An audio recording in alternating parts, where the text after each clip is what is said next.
Gadpuri toll plaza के निकट 132 एकड़ में काटी जा रही कॉलोनियों को लेकर के पूर्व मंत्री एवं कांग्रेस के वरिष्ठ नेता करण सिंह दलाल ने भाजपा नेताओं को निशाने पर लेते हुए कहा कि पहले तो भाजपा नेताओं ने कॉलोनी काटी और अब फॉर्मेलिटी के तौर पर मामूली कार्यवाही कर आम जन को धोखा देने का प्रयास किया है।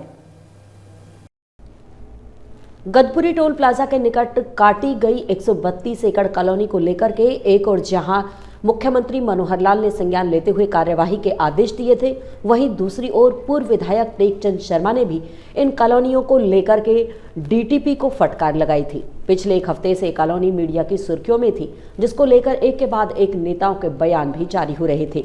मामले के संज्ञान में आने के बाद शनिवार को इस पर विभागीय कार्यवाही भी की गई। पीला पंजा चलते देखकर एक बार हड़कंप तो मचा। वहीं इस कॉलोनी को लेकर पूर्व मंत्री एवं कांग्रेस के कद्दावर नेता करण सिंह दलाल ने भाजपा नेताओं को घेरते हुए कहा कि यह कॉलोनी भाजपा नेताओं द्वारा ही काटी गई थी। मुख्यमंत्री के आदेशों के बाद भी इस पर फॉर्मेलिटी के तौर पर कार्यवाही की गई, जिसको उन्होंने स्वयं देखा है। उन्होंने कहा कि ऐसी अवैध रूप से काटी गई कॉलोनियों में मुख्य तौर से बनाई गई सड़कों पर पीला पंजा चलाया जाना चाहिए, जबकि इस कॉलोनी में सड़कों को छोड़ दिया गया है। उन्होंने कहा कि गरीबों की खून पसीने की कमाई को लूटने का काम भाजपा शासनकाल में ही किया जा रहा है। उन्होंने कहा कि जिन लोगों द्वारा इस कॉलोनी को काटा जा रहा है, उन पर न केवल विभागीय कार्यवाही की जाए, बल्कि उनकी गिरफ्तारी भी होनी चाहिए। जनाब साहब, टोल टैक्स के पास एक कॉलोनी कटी थी, जिसे लेके सीएम साहब ने बयान दिया था और आज उस पर कार्रवाई हुई है। कई नेताओं के भाषण के बाद, ध्यान दिलाने के बाद, क्या कहेंगे?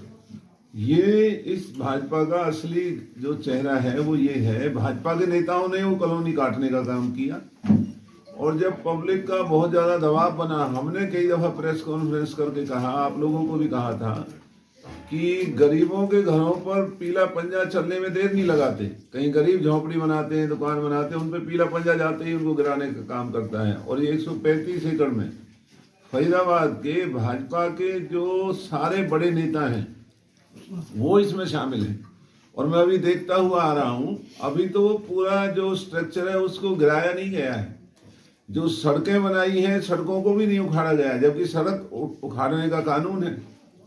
और इनके खिलाफ गिरफ्तारी होनी चाहिए जिन्होंने ये इस तरह घिनौना काम किया। वहाँ पहले ही जाम लगे रहते हैं टोल की वजह से, अब इनकी गाड़ियों के अलग जाम वहाँ पर लगते हैं। तो ना सड़कें उखाड़ी गई हैं अभी भी सीएम के आदेश के बावजूद, ना उनके खिलाफ कानूनी कार्रवाई, कोई गिरफ्तारी का कोई आदेश हुआ है। तो ये सरकार दोहरे मापदंड की सरकार है।